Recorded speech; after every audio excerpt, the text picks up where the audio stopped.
kita jatuh, Allah selamatkan dari apa? Dari makin terpuruk. Kadang-kadang kan jatuh ketiban tangga nih. Jatuh doang gak ketiban tangga. Allah selamatkan. Kalau gak diselamatkan 100%, minimal diselamatkan sebagiannya. Supaya kita gak benar-benar hancur. Itu sering.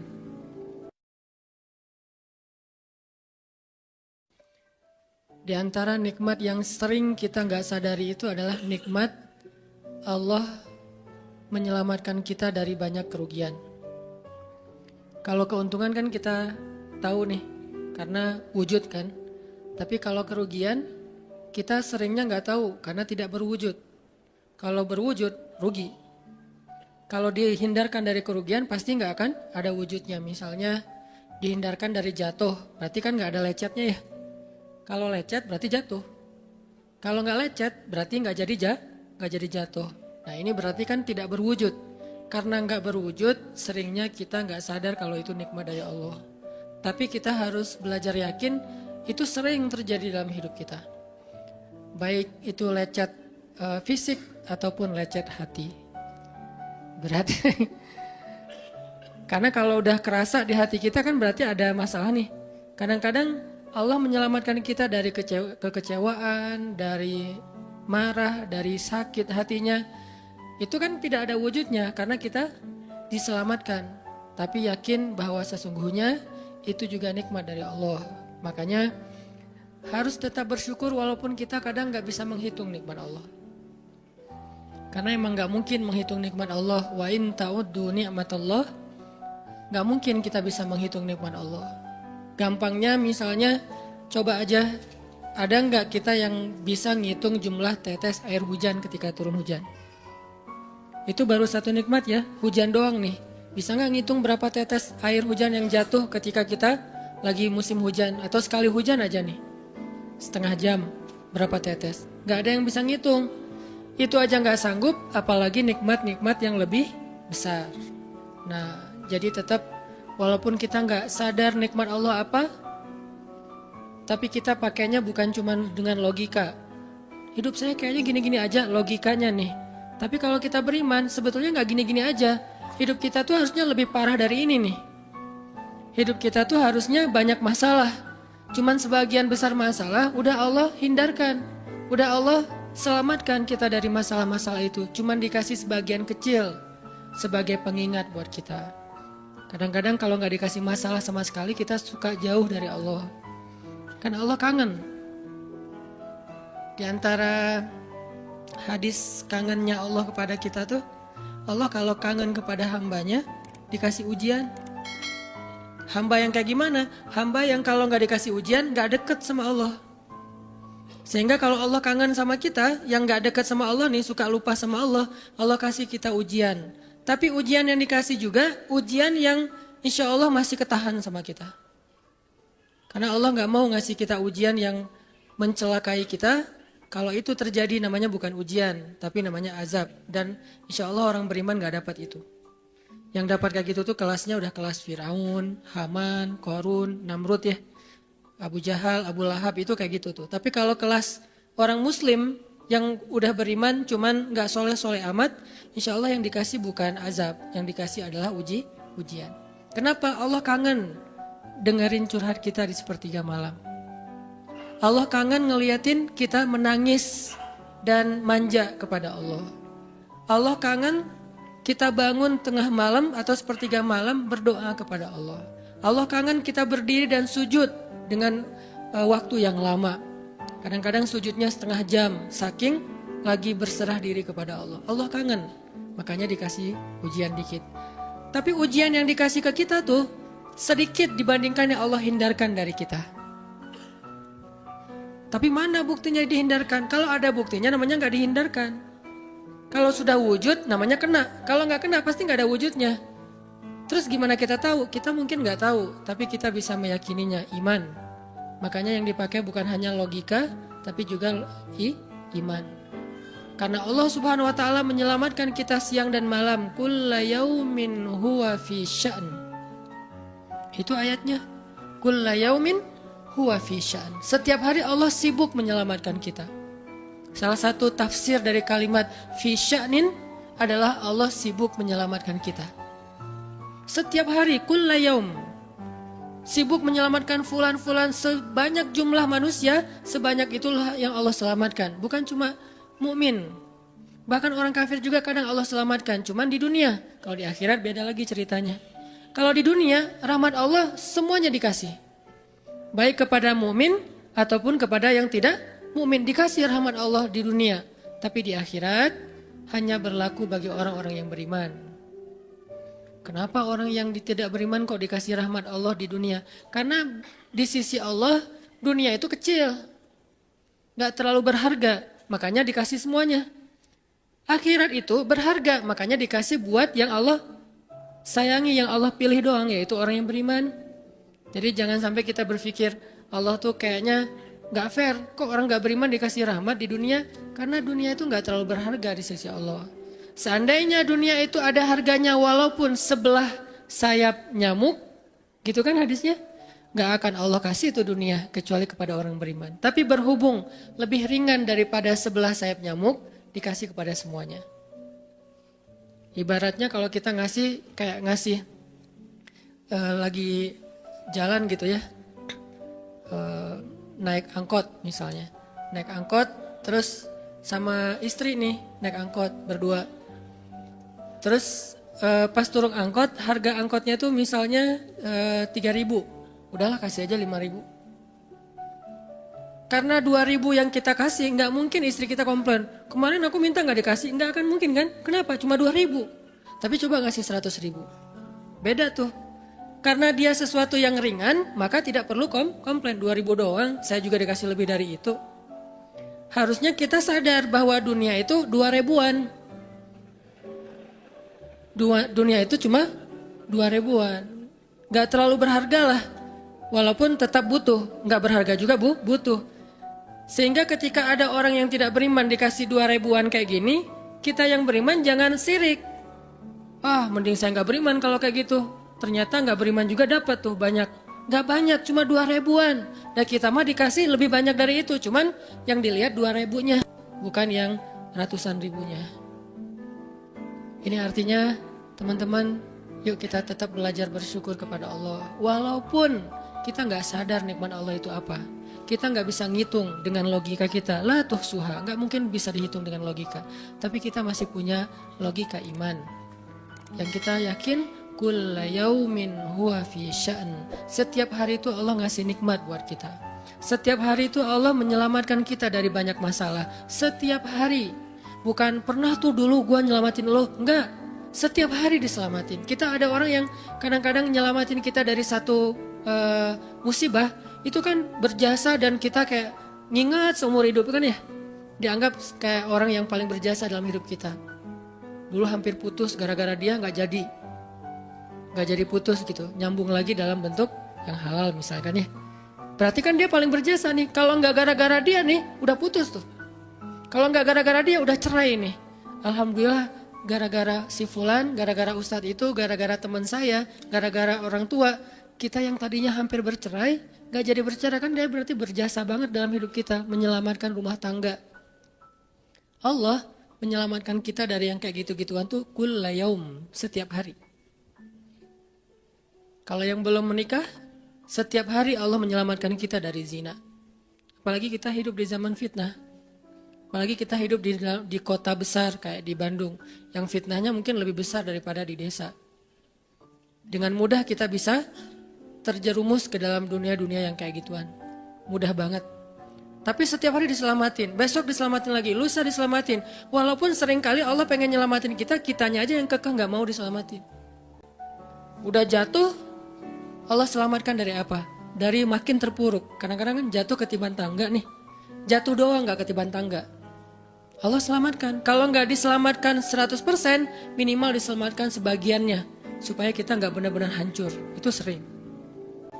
Yang pernah merasakan masa-masa kelam di masa lalunya, harusnya kan ketika kita dulu kayak gitu, kita mungkin udah mati kali ya.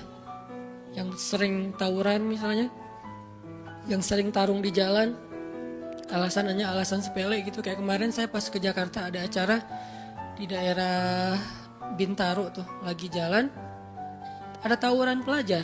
pada bawa golok, bawa samurai, bawa celurit segala macam. Kita agak-agak kaget karena kita platnya plat D gitu kan. Agak bahaya nih di Jakarta soalnya. Langsung kita gimana nih plat D, masa mau ditutup pakai tangan, nggak mungkin kan ya mobil. Akhirnya la haula aja. Coba bayangin, mungkin sebagian kita pernah ngalamin masa kayak gitu dan mungkin lebih parah. Yang kayak gitu-gitu mah udah jadi kayak sarapan lah. Kalau nggak makan siang. Kayak gitu-gitu, udah sering. Kenapa masih bisa selamat dan sekarang bisa duduk di masjid? Kalau bukan karena Allah menyelamatkan kita. Jadi kalau ada yang cerita ke saya tuh tentang pengalaman masa lalunya yang luar biasa kelam, saya tuh selalu bukan takjub ke dianya, takjub ke Allahnya. Bukan takjub karena dia bisa berhijrah, takjub karena Allah masih menyelamatkan dia dan menghijrahkan dia. Sehingga ketika dengar cerita kayak gitu, yang kita ucapkan adalah Masya Allah, Alhamdulillah. Bukan, wah hebat lo ya, dulu pernah bunuh orang, pernah ini, pernah semua dosa pernah gue lakuin dah. Itu gak perlu bangga, karena kalau dia gak diselamatin Allah, dulu udah celaka dengan dosa-dosa itu. Tapi karena Allah selamatkan, akhirnya dia diberi kesempatan.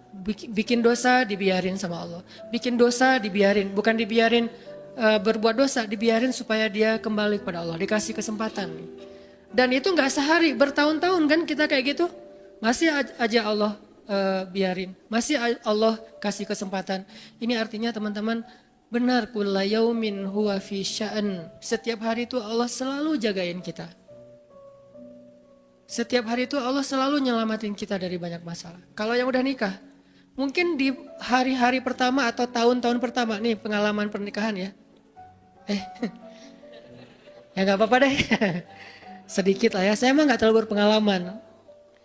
Ada yang lebih berpengalaman dari saya lah ya, ada sedikit pengalaman.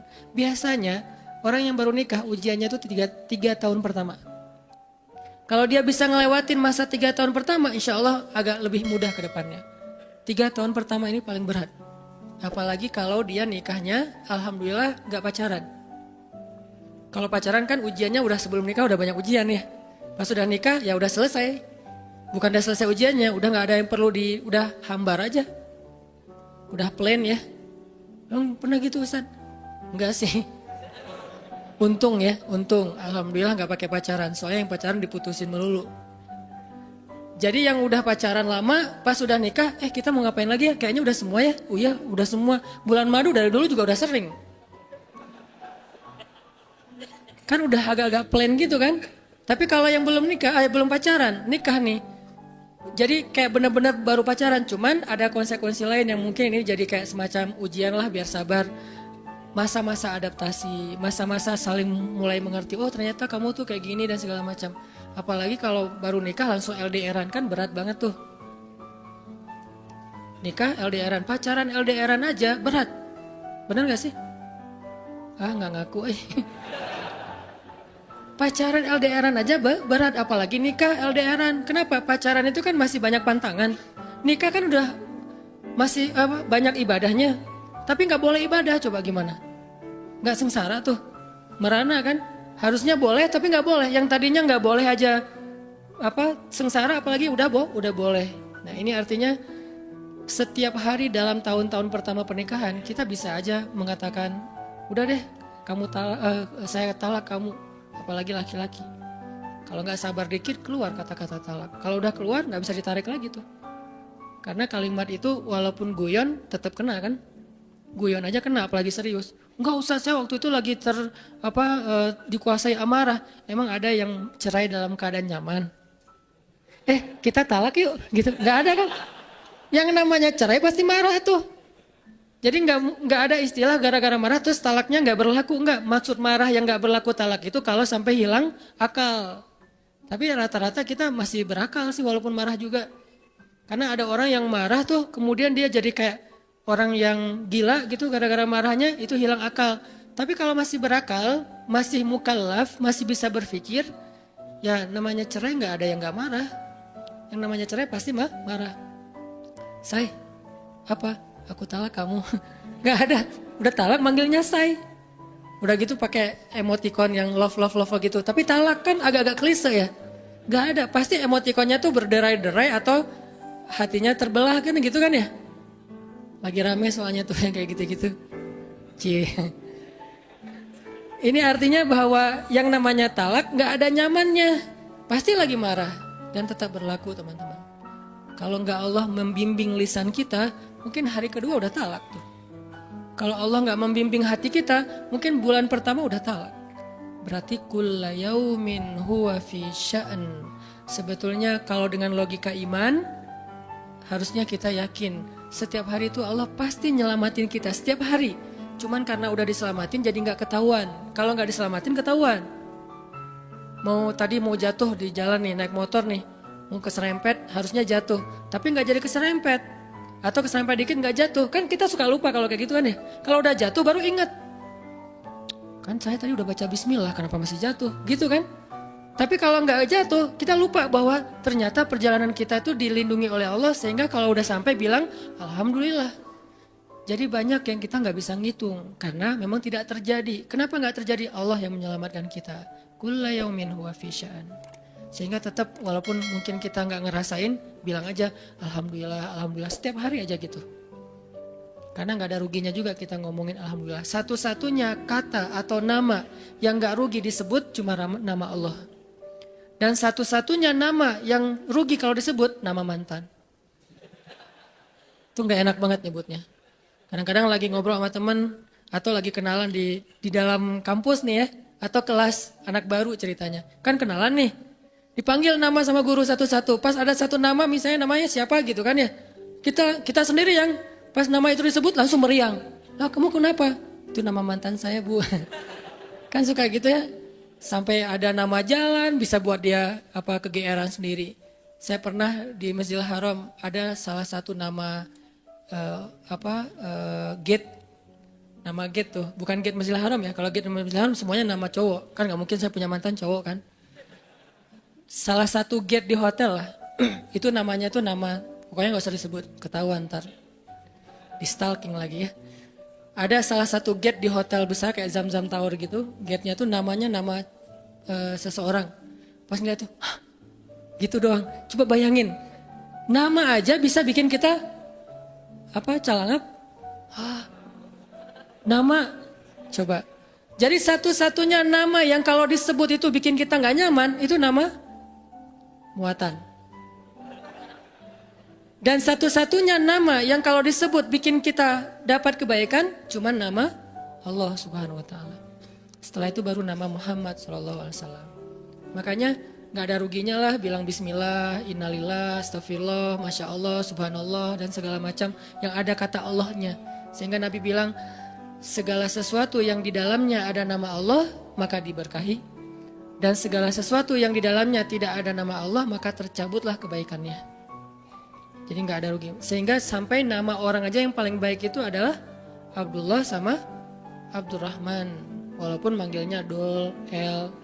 Tapi tetap namanya bagus nih, Abdullah, Abdurrahman. Kepanjangan prolognya. Tapi ada hubungannya, Allah itu kalau kangen sama kita, Allah kasih kita ujian. Makanya jangan bikin Allah ngasih kita ujian kalau kangen, tapi ngasih kita nikmat. Kenapa Allah kasih kita nikmat? Soalnya kita udah biasa, gak perlu diuji juga, udah tetap setiap malam tuh curhat sama Allah. Bukan pas lagi banyak masalah doang baru curhat. Kalau pas banyak masalah doang baru curhat, berarti pas kita lagi normal, kita lama tuh gak ketemu Allah. Gak pernah miss call Allah, gak pernah japri Allah, gak pernah curhat ke Allah, gak pernah DM. Kan Allah kangen nih. Kemana ya dia kok gak pernah DM saya? Kok gak pernah miss call saya? Kok gak pernah japri ke saya? Padahal online-nya sering loh. Tapi kok gak pernah ke saya nih, online-nya masih apa nih? Kan Allah suka gitu sama hambanya. Walaupun dengan analogi sosmed ya. Tapi Allah tuh perhatian banget sama kita. Allah nungguin kita datang. Setelah sekian lama kita cuek sama Allah, tiba-tiba kita baru niat mau datang. Duh, udah lama juga ya saya belum japri ke Allah. Baru gitu doang, belum diketik nih, belum typing. Baru niat doang nih, Allah udah bahagia coba. Allah kok baik banget ya sama kita ya. Seolah-olah Allah butuh kita, padahal gak sama sekali loh. Ghaniyun anil alamin. Allah tuh gak butuh kepada siapapun di antara hambanya. Gak butuh sama sekali. Tapi kayak seolah-olah Allah tuh yang butuh banget sama kita. Saking baiknya Allah. Allah itu raufun, rahimun, karimun, jawadun. Apalagi latifun. Nah latifun Allah tuh. Sangat pengen dekat sama hambanya, itu Allah. Udah lama pergi nih, sibuk dengan semua orang di japri, semua orang dia chat sampai tengah malam chat sama orang lain, tapi Allah nggak pernah di japri. Allah tungguin. Kalau manusia mungkin kita bisa nyebutnya kayak kesepian gitu, tapi Allah kan nggak mungkin kesepian, tetap aja Allah nungguin seperti orang yang kesepian, saking kangennya sama kita. Coba begitu kita ada masalah datang ke Allah, Allah nggak bilang giliran sekarang aja lo datang, nggak kayak gitu Allah. Langsung Allah dekap, langsung Allah, ada apa hambaku? Hal min haja, apakah kamu butuh sesuatu? Hal min taib, apakah kamu mau diterima taubatnya? Hal min mustaghfir, apakah kamu mohon minta ampun? Allah tanya kepada kita setiap malam, dicuekin lagi, dicuekin lagi. Datang Allah ke langit dunia. Harusnya kan Allah suruh aja malaikat ya, malaikat kasih tahu ke dia supaya berdoa. Enggak, Allah yang langsung turun. Ibaratnya Allah yang ngejapri kita, enggak dirit juga. Setiap malam japri, setiap malam enggak dirit. Padahal online-nya, lasinnya tuh per setiap jam, bahkan setiap menit dia online terus. Tapi yang Allahnya nggak dirit, ketimpa lagi tuh. Marahkah Allah? Enggak. Kalau Allah marah, pasti kita udah celaka dari dulu juga. Karena kalau Allah udah marah, maka perhatikanlah kaum-kaum sebelum kalian, kata Allah. Perhatikanlah kaum-kaum sebelum kalian, Ad, Samud, atau tokoh-tokoh sebelum kalian, Firaun, Haman, Namrud, dan seterusnya. Perhatikan kalau Allah udah marah nih, berarti Allah belum marah sama kita. Tapi jangan sampai batasan waktu yang Allah buat itu kita lewatin, itu bahaya. Karena kalau Allah sudah menentukan waktunya, gak bisa ditolak lagi sama kita.